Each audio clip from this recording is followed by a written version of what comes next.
Hello, everybody. We are live. Welcome to Self-Publishing Insiders today. I'm excited to talk about Read an Ebook Week that's coming up the first full week of March, March 3rd through the 9th. And Smashwords is holding another one of its annual super sales to celebrate Read an Ebook Week. So joining me today, I've got the founder of Smashwords and now Chief Strategy Officer at Draft Digital, Mark Coker. Hey. And I'm also pleased to welcome my friend and colleague, Mark Leslie Lefebvre. Also known as the other Mark. Yeah. Also known as the other Mark. You're both known as the other Mark, which works out really well for me. If I forget one of your names, I just go with the first one.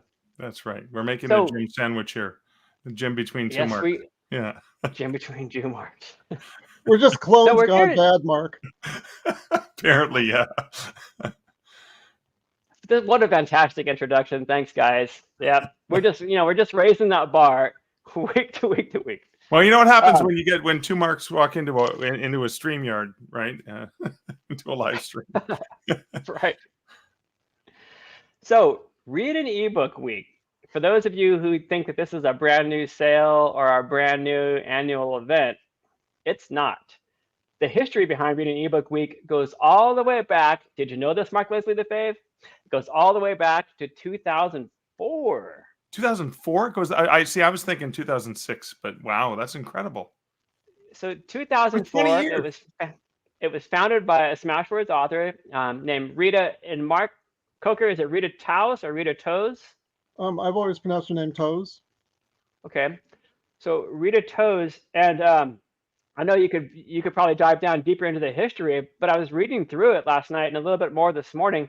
It's pretty fascinating because here she was around circa 2004-ish at the University of Winnipeg, and a professor there approached her and said, "Would you be willing to help out this elderly gentleman who's trying to put together his memoirs, like from the World War II time frame?"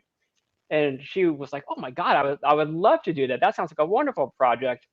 And so began this collaboration, this friendship, where they worked on multiple books, and we're finding that, hey, maybe ebooks are a way to do this. But she was also a little bit frustrated with traditional publishing's reluctance, understandably, but the reluctance to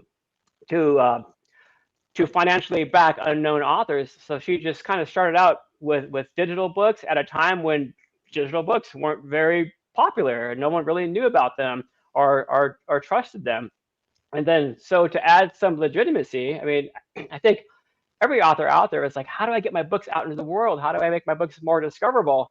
And at a time when ebooks weren't really a thing yet, she's like, you know what?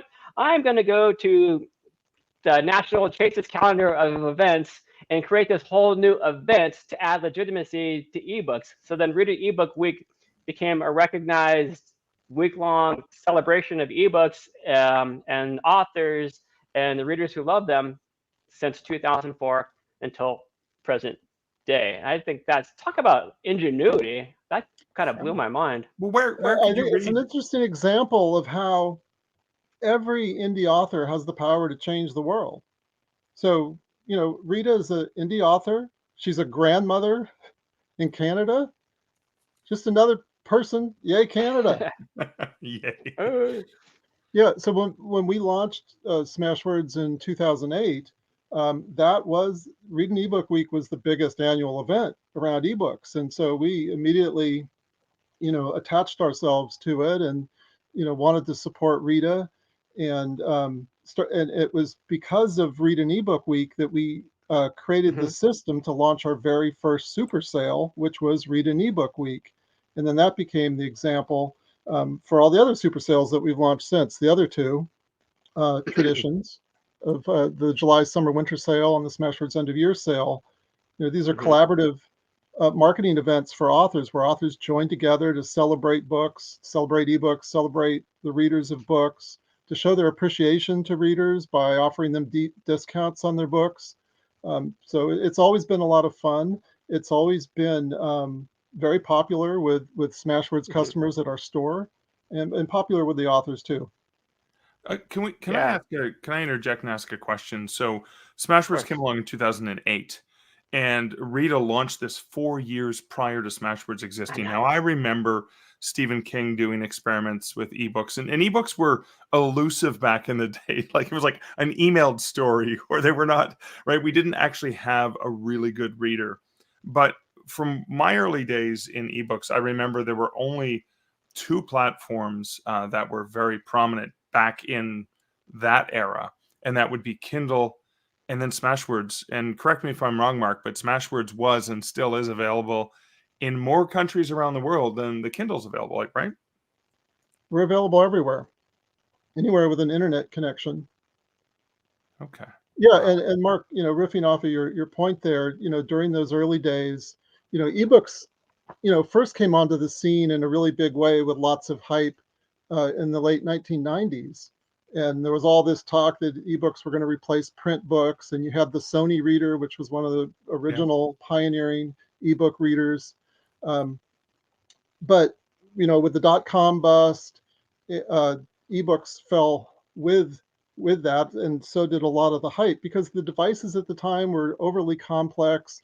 There weren't a whole bunch of books available. The books were riddled with DRM, digital rights management software, that made you buy a book and it was still inaccessible to you, very difficult to That's access your own frustrating. book. Right.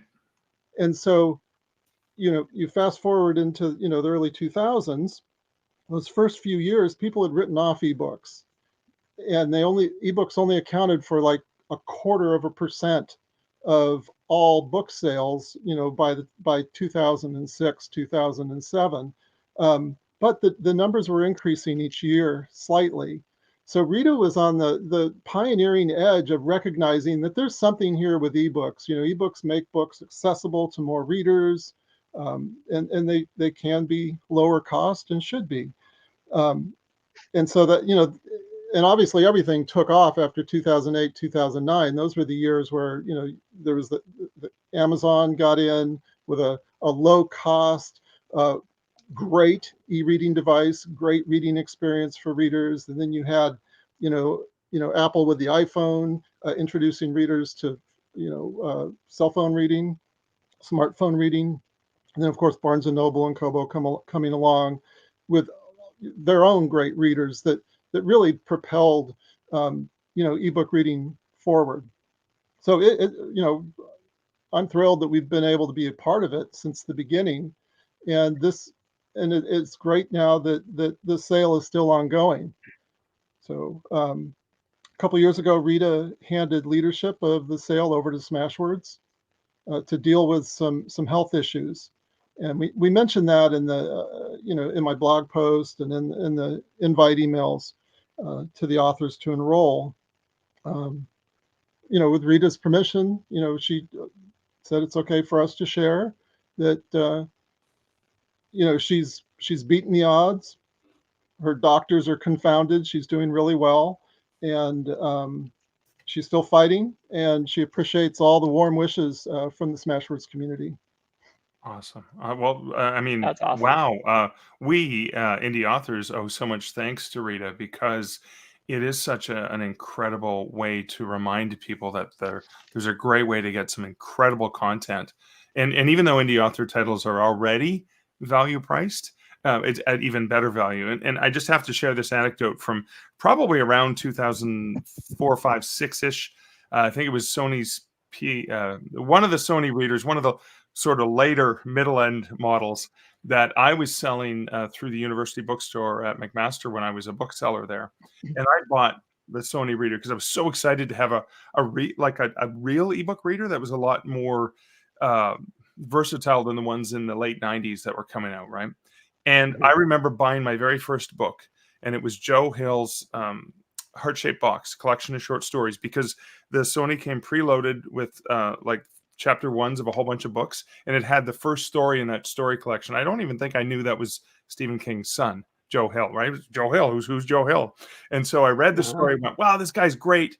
And then I looked at it, and it was $35 Canadian to buy the full ebook. Now, interestingly enough, I remember I had the Sony in the store because we Wi-Fi in the store, and I walked over to the shelf where I saw the hardcover and the hardcover was $25 Canadian. So the ebook was $10 more. And yet, well, I bought both actually, because I ended up wanting to, well, I've bought several copies. So the anecdote I wanted to share is that I remember a stat when I worked at Kobo that they shared that they did a study that showed that people who read ebooks bought twice as many more print books than before they started to read ebooks, because they read more ebooks. And in my case, I wanted to read it because, you know, reading the ebook was a great experience, but I wanted a copy for my shelves. And I even have bought a copy as a gift because I thought this is perfect for you, and books do make nice gifts. So ebook reading actually helps sell more books in general from the stats that I've looked at. Yeah, absolutely. I just wanted to interject also that I put the link up before I explained what it was. So anybody who's interested in learning about the history of Read an Ebook Week, you can go to this Huffington Post article written by Mark Coker to learn more about Rita and her desire to create this annual event. It's also posted in the comments as well. Take this banner off now. So super interesting. I was going to mention something about the prices of ebooks versus that of print books, because when print and ebooks when indie publishing first became a thing in 2008 and 2009, and then the ebooks began flooding the market, I remember the traditional publishers were pricing their ebooks at about the same price as their print books, and sometimes even higher. And the market was like, hey, wait a second. And then the indies came on scene. They're like, watch this. Yeah, watch us break this.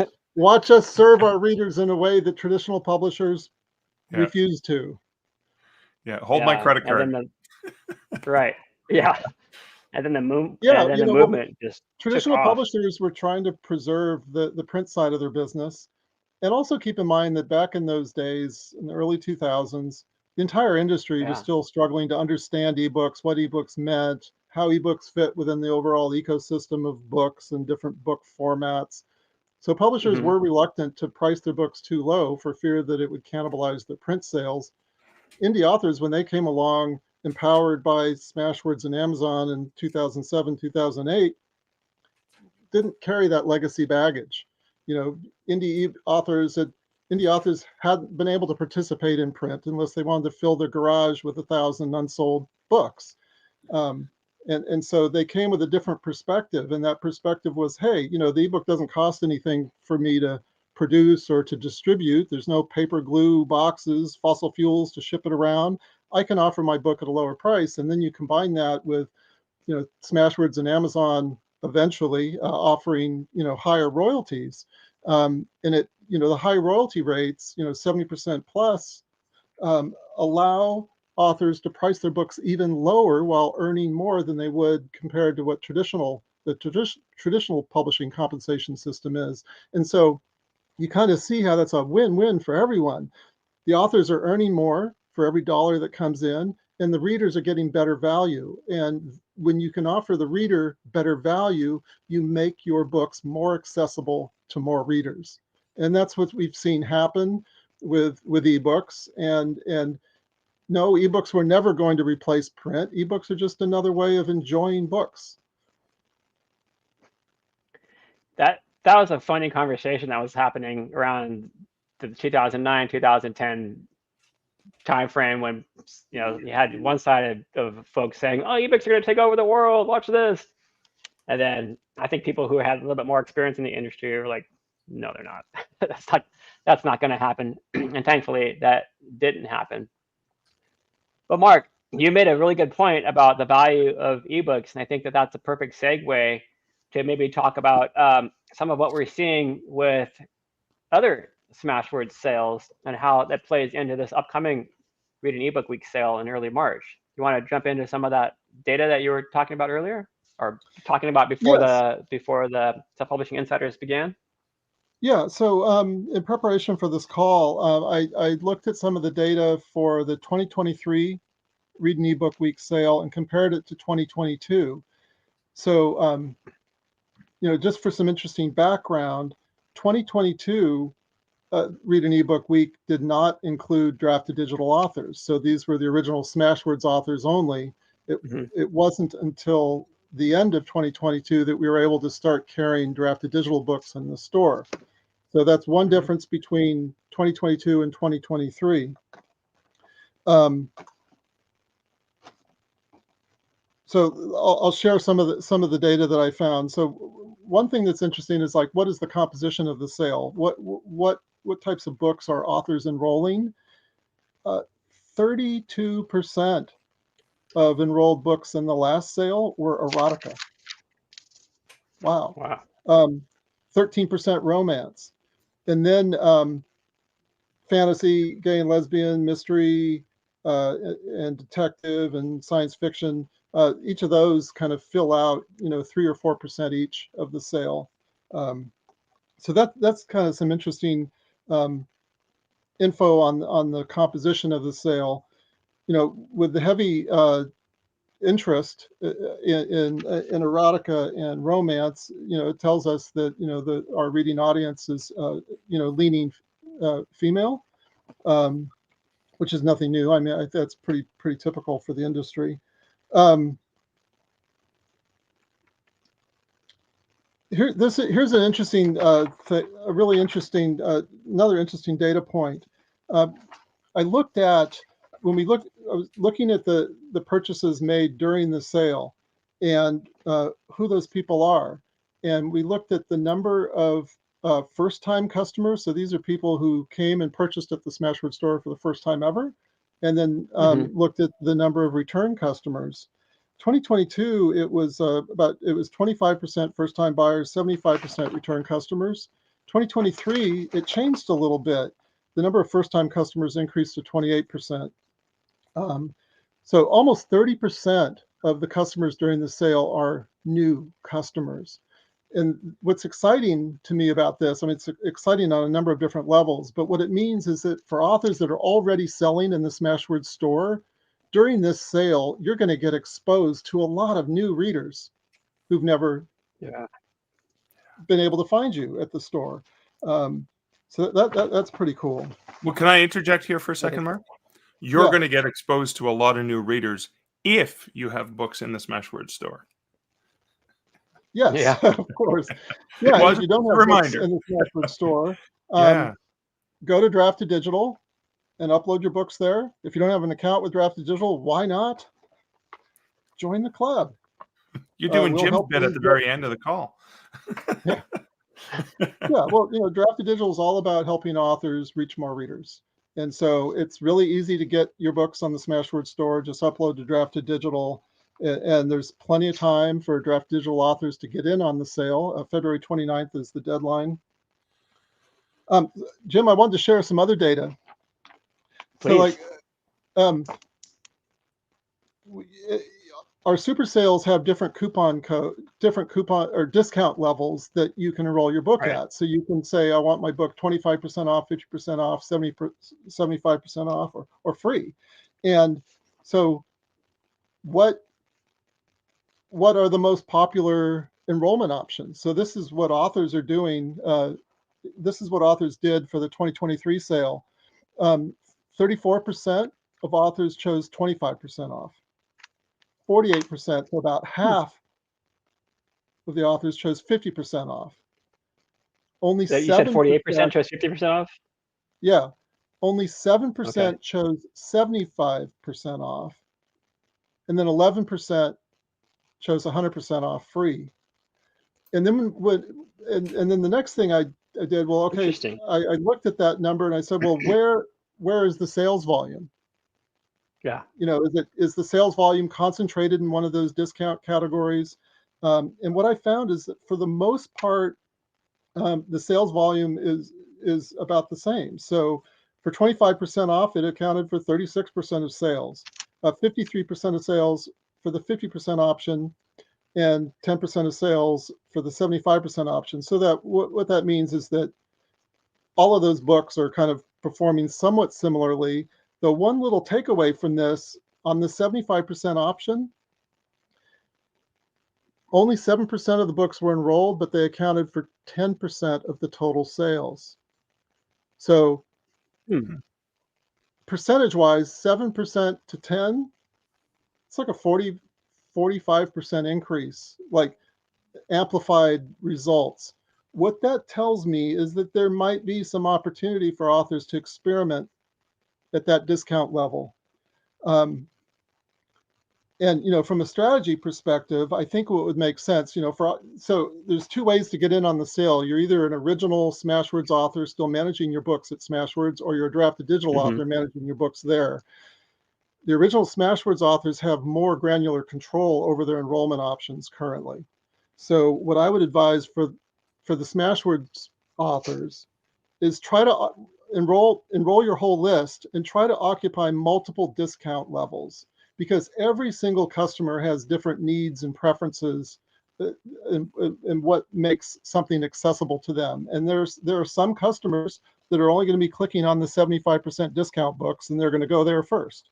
So I think it would make a lot of sense to have some books in each of the different discount levels, so that you can make your author brand and your books more accessible to that customer, so that they can try you, discover you, and then go on to purchase your other books at other discount levels.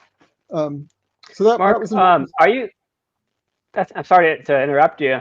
I'm just curious, do you have any data or just anecdotal evidence of, like, are people pricing their series starters at free, or are they providing deeper discounts on, say, like box sets or anthologies? Are they doing discounts differently on the different types of titles I that are didn't look being? at that. I didn't look at that specifically, but for series authors, free series starters are a very popular marketing tool, 365 Still. days of the year.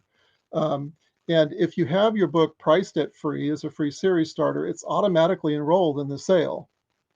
So if you Cool. don't have if your series starter is currently not priced at free, I would encourage authors to experiment with that during the sale. Make your series starter free, and then maybe make the series starter free, and then for all the other books in your series, mark them down by 25%, 50%. Make it easy for the customer to say, wow, I'm going to just buy the whole series sight unseen because it's such a deal. As you mentioned earlier, all of our books are bargain priced to begin with. All indie books are always bargain priced, but with any kind of discount, it just makes it all the more of an appealing discount. Now, can I interject as well? I don't mean to keep derailing, because I know you got some great stats, but just a reminder, as I have books that are direct with Smashwords, and I have full control, and I can do that. But currently, for all my books that are getting to Smashwords through Draft to Digital, it's you pick a single percentage. And one of the things I just wanted to say for authors who are new to this and have never been in the Smashwords store because they were with Draft to Digital and they've pushed them down, that's coming. That'll be coming, that ability to control at a granular level. Right now, for this sale in March of 2024, in case you're watching this in the future, you have to pick one. And that means you don't have that control yet, but it's coming. And one of the things to be aware of, and we do warn you about this, but it's really important because sometimes people don't realize it, is that if you pick, and I think for the last sale that I did, I picked 50% off. And I'm aware that some of my books that were priced at 99 cents or whatever, $1.99, $2.99, depending on it, if that 50% mark brings it below 99 cents, it automatically gets rounded down to free. And some authors were caught a little bit off guard. So there are ways you can make your books. And oftentimes series starters, if authors who don't do perma free, if it's already 99 cents and you pick even 25% off, that first book in series is going to be free. So that's the experimentation that Mark Coker talks about, you can do just by understanding what the cost is. And we do show you, I think, what the price of the various books would be when you go to select those. If I remember correctly, I haven't yet entered in this sale, but I remember doing that last time. And I think I picked 50% off and said, okay, these 4 of my titles are going to be free. Everything else is going to be, some really awesome 50% off price. I just wanted to clarify that for authors who are, a little bit confused, at those points. Yeah. Let me ask a couple of author questions here, just real quick. So authors at Draft Digital, they have the option of doing individual titles. Is that correct? Or they can just bulk? It's just bulk at this point in time in March 2024. So if you're watching this in the future, that ideally will have changed. So, Yeah, hopefully Okay, and by also, the July go ahead, Mark. sale, hopefully by the July sale we might have the granular control, but I can't guarantee anything yeah, on that. Yeah, we lots can we happening. can we can hope. Yes. Yeah. And Hope I'm also hopefully. going to ask the question because I'm surprised I haven't seen it in the comments yet. But will my discounted price at the Smashwords store impact my retail price at any of the other retailers? Wonderful question. No, it will not. So when you enroll in the sale, either from the Smashword side or the Drafted Digital side, it will not affect your retail price. You should not change your retail prices to enroll in the sale. And a corollary to that question that I'm sure a lot of people are wondering about might be, does Amazon price match against the sale prices? And, my answer for the last 15 years has been the same. To date, Amazon has never price matched against any Smashwords price or any Smashwords sale. Um, doesn't mean they won't in the future. They're so nice. I know, aren't they? Well, Aren't I they think the so other thing nice too is to deny authors the ability to market and promote and distribute their books as the author wants to? but I mean, I Right. think one of the reasons is probably because it's a coupon code that Right. the price converts at checkout. And potentially their bots are not attending to that. So that's a good thing for authors. And Jim, there was a comment that came up earlier from Ace that says, Of is course. there an advantage if I duplicate what I do in Smashwords on other retailers? So, let's say I'm just going to put an example. Ace has a book for $4.99 that's going to be 50% off. Why not do the same at others? So, Ace, there are platforms where you can do that. Google Play is one of the ones where you can create a coupon code that can mimic it. So you can do that, and I don't think there's any disadvantage to doing it, because if you and I think we'll get into strategies. One of the things you should do is support the sale and say, "Hey, my books are, there's a special sale. Here's the link. Go get it for 50% off." I'm all about giving customers choice. I may say, "Oh, here's my books at Smashwords. Oh, and by the way, here's the link to Google Play if you want to get them there, and it's the same discount." Like, why not? Because maybe they're a Google Play customer already. So that's just something I thought I would mention since I saw Ace's comment earlier. Yeah. Appreciate the comment, Ace. Mark Coker, did you have any other data you wanted to talk about? Yeah. So I also looked at what happens during the sale compared to ordinary daily sales at the Smashword store. Oh, good. I was just going to ask you if there were like certain best sales days for this.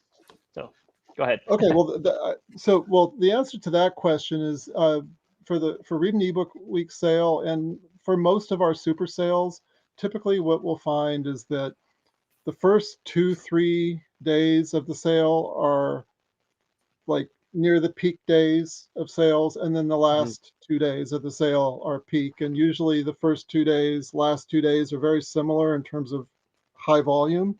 But we also see in the middle of the sale still much higher volume on average. So let me tell you about that.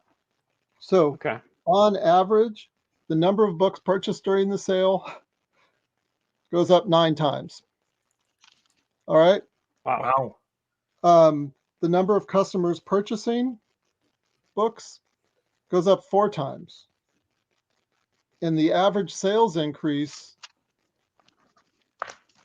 daily sales increase for the store is up 2 times. All right. Now keep in mind that all these books are discounted at these different levels we've been discussing. Yeah. So, and here's another really interesting point that I just discovered this morning, kind of an epiphany when I was looking at the data. You might think that during a massive sale like this, that customers aren't going to want to purchase regularly priced books that aren't participating in the sale. But that's not what I found in the data. What I found in the data is that the average daily sales for non-discounted books in the weeks before the sale, Mm-hmm. that level of non-discounted sale books stayed steady during the sale, actually increased a little bit. So what that means is that all the sales activity is additive.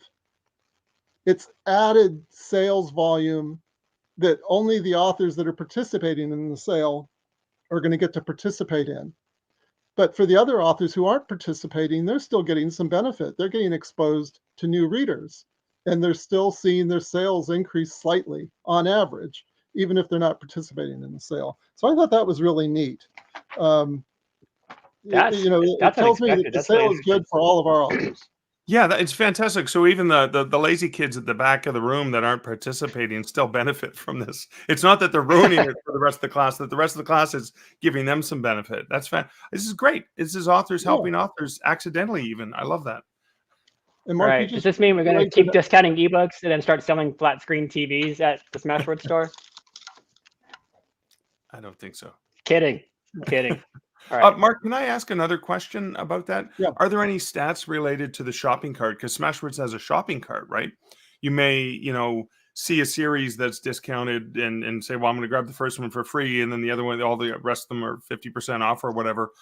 And I can load up my shopping cart and get a whole series at once. And that's probably part of it is they're shopping and going, oh, I want this one, I want this one, I want this one. Do we have any stats on the average shopping cart during these sales? Not that I dug up for this, but Mark, I think your point is spot on. When you look at the Smashwords shopping cart experience, as you're like, let's say you join the site, you're a customer and you find that one deal that you really want during that checkout process, we're merchandising the author's other books to that customer. Ooh, that's nice. That's a nice perk. Yeah, it's kind of like the impulse buys at the checkout stand at the grocery store. Yeah. I love that. Now, Mark, you said something earlier that made me think of another thing. You were talking about the lazy kids in the class. So there are different ways to participate in this sale. So one way is just to enroll your books and be the lazy kid and don't do anything to promote your books. You're still going to, a lot of authors still get sales doing that, being, the lazy method. But most of the sales are going to go to the authors that are engaged and sharing and celebrating the sale with their readers. And Jim, do you want to talk about algorithms? Oh my gosh. You can talk about the algorithms. When I hear algorithms, it's like. All right. Well, I know we want our authors to join early and to share, and not just to go dark. So sophisticated indie authors are always interested in algorithms and how do you please the algorithm so that your book can be boosted in shelf rank and visibility so more customers can find it. The algorithms at Smashwords are designed to reflect reader endorsement of your books. And there are a lot of different metrics that we apply, quantitative metrics that we apply to our automated algorithms.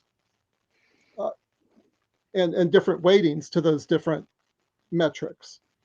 One of the metrics that we're looking at is sales volume, including recent sales volume, and not just sales volume in the Smashwords store or sales volume during the store, because those things help boost your visibility near term immediately, but also sales volume at our other retailers. If you're distributing via Smashwords or Drafted Digital to Apple, Barnes & Noble, Kobo, Amazon, public libraries, the sales on these other platforms actually accrue to your credit in terms of visibility during our sales and every day at the Smashwords store, because we're really interested in surfacing reader pleasers as endorsed by other readers. Yeah.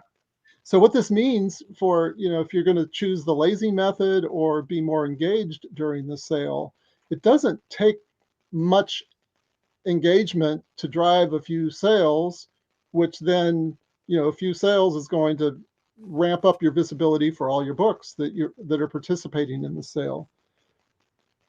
And then another marketing tip I'd like to share with the authors is that, all indies, we get kind of tired of just constantly selling, promoting.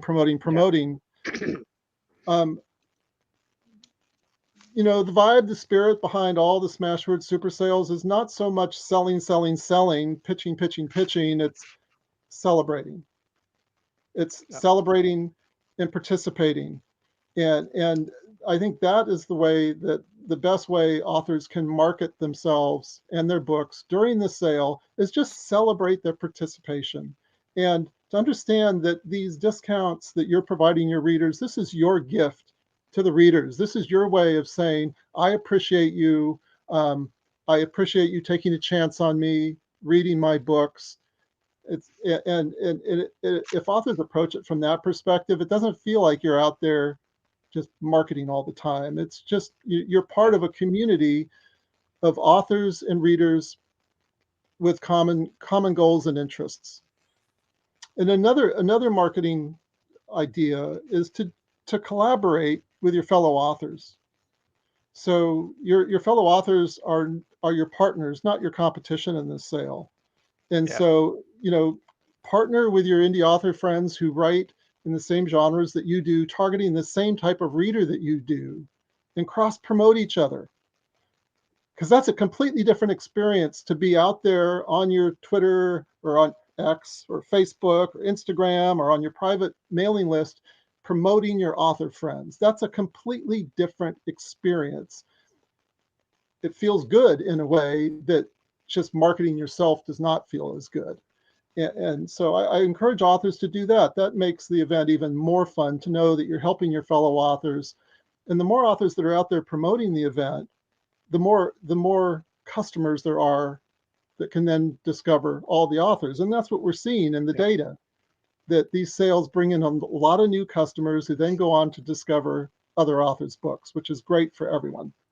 Can I just reiterate that, Mark? Because I think it's so critical what you just said. I want to kind of draw a highlight on that and sort of reiterate that, because it's so critical. It's so awkward and uncomfortable promoting your own stuff, and that's one of the biggest challenges authors have. But I hate promoting my own stuff, but I love promoting books of my friends, and especially if it's a book that's similar to, in the same genre, or it's complementary. I can say, oh my God, if you like urban paranormal fantasy, Michael Aron's amazing. You got to check out this fantastic series of his. It feels so great for me to share how much I love his works and not my own. But if we do that collaboratively with writers that we know that have great books and that are complementary to what our readers read, that it's a great sort of, I'll scratch your back, you scratch mine, and we both feel good about it rather than self-promotioning. Yeah, it's so much easier to promote a friend or somebody that you respect than ourselves. Yeah. And that's like that's part of the magic of books, is we love to share and talk about other books and other authors that we love. Yeah. So I just got to bring up some comments here. Guillaume asks, when does Read an Ebook Week start? We're so glad you asked. And I see that the question has already been answered in the comments, but for those of you who are listening to the podcast, it starts on March 3rd and lasts through the day March 9th. And you can enroll now. That's one of the key best practices we've seen, is that authors who enroll earlier tend to promote longer and better and get more readers to come to the store. Well, Jim, let me give you another reason to get your books in before the sale starts. Please. Mark is rubbing his hands together. Give us some tips, Mark. Give us some tips here. No, it's not a tip. It's just a fact. So, it's helpful for authors to understand what we're doing to promote the sale. So, over the last 16 years, we've attracted a lot of readers who've signed up at the Smashwords store to purchase and download books. So at the beginning of the sale, we send out an email notification to all of our customers that the sale is on. And we provide them deep links into the most popular categories. So it'd be like the 10 most popular categories, so romance, erotica, fantasy, sci-fi, and then a bunch of nonfiction categories. You click that link, you go directly into the sale catalog, and you can see the books in your favorite genre that are on sale. And so this email is going to start going out at like 12:01 a.m. Pacific time at the start of the sale. and it's sending out over 1 million emails. It's so many emails, it takes us about 2-3 days to get those emails out. Okay. That drives a lot of customer traffic into the store. And we also prioritize those emails. So the first people to receive the emails at the beginning of the sale are the people who are the power buyers, the most recent customers. So it's going to the active buyers first. So that's why you want your books enrolled in the sale before the sale starts. And then, of course, you want it, what we were talking about earlier, the peak sales days of the sales, you can use that information to inform how you want to market your books and like when. So obviously it makes a lot of sense to be informing your customers at the beginning of the sale and informing them that the sale's almost over at the end. So those are at least 2 different times where you want to ramp up your marketing engines. But of course, we also know that the average sales volume during the sales still stays really high and above average. So, there's stuff you might do different stuff during the week. Yeah, and for those of you authors out there who may be thinking, well, I don't know what to say, or I need to create some graphics, we have that stuff for you. So we've got some marketing swipe copy you can use and some images that you can share over the social media platforms to help you out as well. So when you go through the enrollment process, you'll see links to download some of that stuff, or the swipe copy that you can use as well for your emails and the hashtag, and social media posts. The hashtag for the event is hashtag ebook week 24. That is correct. Hey, let's see. I'm going to pop up Guillaume's comment here. This gives me hope because I write erotic comedy. That is funny erotica.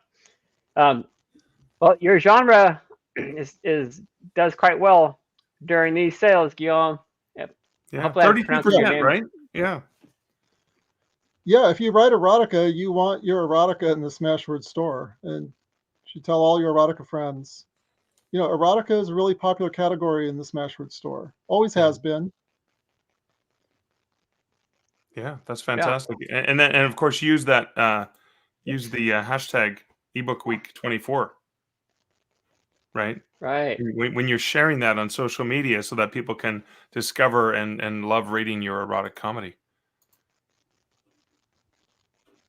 Oh, and look, what's the hashtag? Mark and I. You're popping up. Well, Brittany, I'm glad you asked. The hashtag again is hashtag ebook week 24. I did get that right, correct, Mark?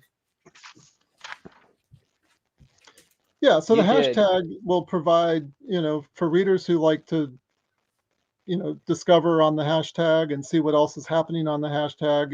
It's helpful to include the hashtag. Good stuff. Okay.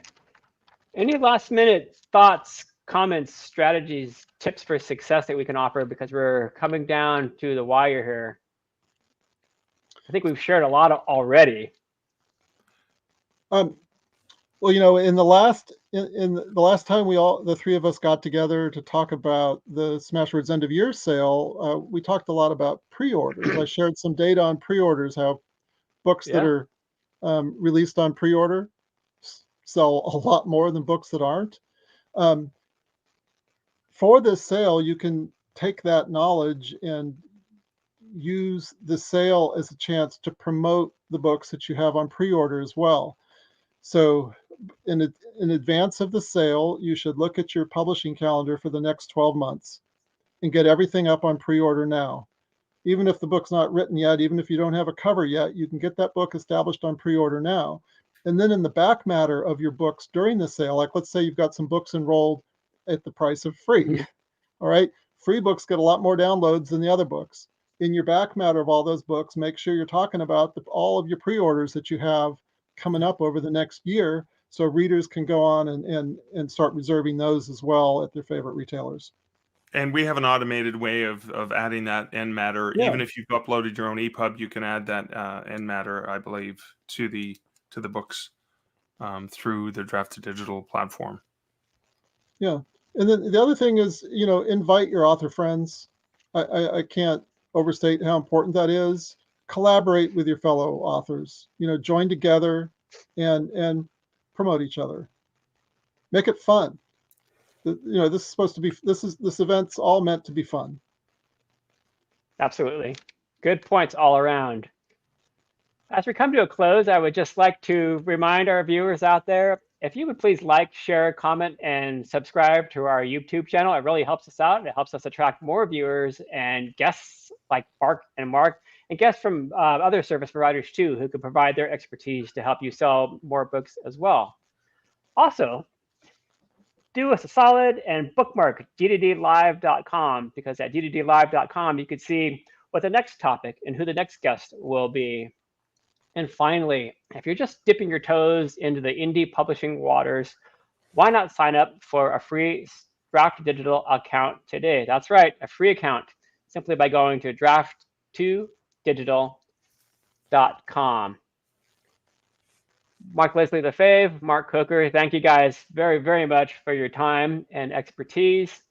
And to all of our viewers out there, we so appreciate you guys joining us week in and week out. If there is a topic you want us to cover that we haven't covered yet, please let us know in the comments. But until we see you again, we're signing off. We're going to leave you with a quick 30-minute spot for DDD Print, but we'll see you back here, same time, same place next week. Thanks so much, everybody. 30-minute spot. 30 seconds. 30 minutes, 30 seconds, minutes, seconds. It deserves 30 minutes. Don't be such a Ebooks stickler. are great, but there's just something about having your words in print. Something you can hold in your hands, put on a shelf, sign for a reader. That's why we created DDD Print, a print-on-demand service that was built for you. We have free, beautiful templates to give your book a pro look, and we can even convert your ebook cover into a full wraparound cover for print. So many options for you and your books. And you can get started right now at draft2digital.com.